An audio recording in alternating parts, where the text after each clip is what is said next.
start all programs and I'll search for the PowerPoint file over here, Microsoft PowerPoint, MNOP, yeah, so PowerPoint 2016. So right now version which I'm using is 2016, the latest version, the day when I'm recording, and you'll get this kind of window available here. So if you see on the left hand side, these are the files which I have opened recently, in the yesterday which I've opened, the last week which I opened, and the other files itself. On the right hand side, if you see, these are the different templates available which are recently used by, last time which I used recently.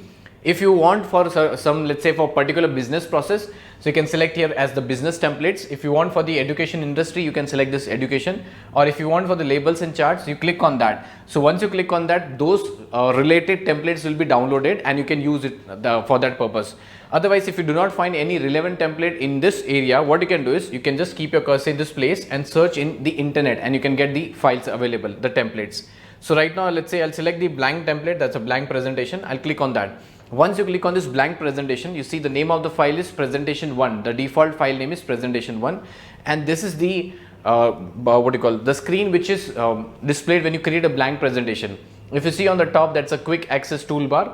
Quick access toolbar. This is a home tab, and these are the ribbons available. The ribbons available here.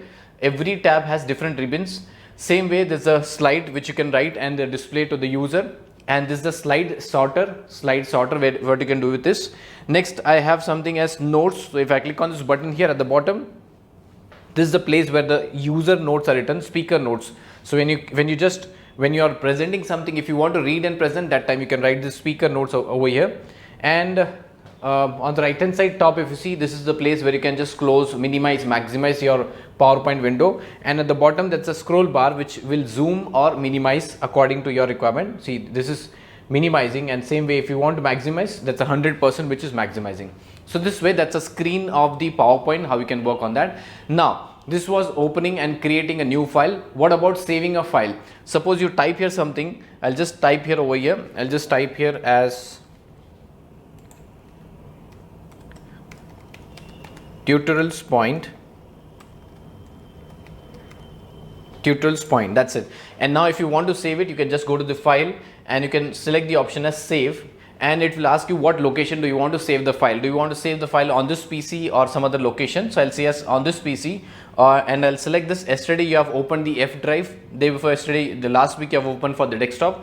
I'll say I want to save on the desktop. Click on the desktop, and you see that's a desktop location, and the name of the file is tutorials point. I'll write here as presentation, tutorials point presentation, and the save as type is PowerPoint presentation, and I'll click on save. That's it. So once I click on save, the name of the file has changed. That's a tutorials point presentation, and on the desktop it is saved itself. Now if you want to open some other file, what you can do is you can just go to this file and you can select this open, click on open, and you see these are the different files whichever you want to open. Click on any one file which you want to open. Let's say I want to open this office etiquette, so I'll click on this. Yeah, so if you open this, open, and let's say I'll open for introduction. Yeah, that's the introduction for AngularJS, and this way you can open any file which is required. Otherwise you can go to this file, click on open, and if you want to browse for some other location, you can just click on browse and you can select the file whichever is required. Let's say I want this file, I'll click on open, and this AngularJS, some other file will be opened here. So these are the different slides in that PPT presentation available. And if you want to close the file, right now I have two files which are open, so I'll just click on this file. Yeah, so I'll just click on this file, and if you want to close it, you just click on close, so the file will be closed. Again, if you want to close this part 1 introduction, I'll just click on this close button, and you see the file has closed. Similarly, if you want to close this file again, so I'll just click on this file and click on this close. So this way the file has closed, but the application or the software has not closed, the software which is PowerPoint. So if you see, there's no file, PowerPoint file, but there's the software which is available. So if you want to close this software also, you can use the second option, that is you can go to this, you can just click on this cross button on the right hand side corner, or else you can press a shortcut key as Alt F4 and the file will get closed. So I'll use this method. I'll just click on close, and this way the file which you have opened, created, this file will be closed itself.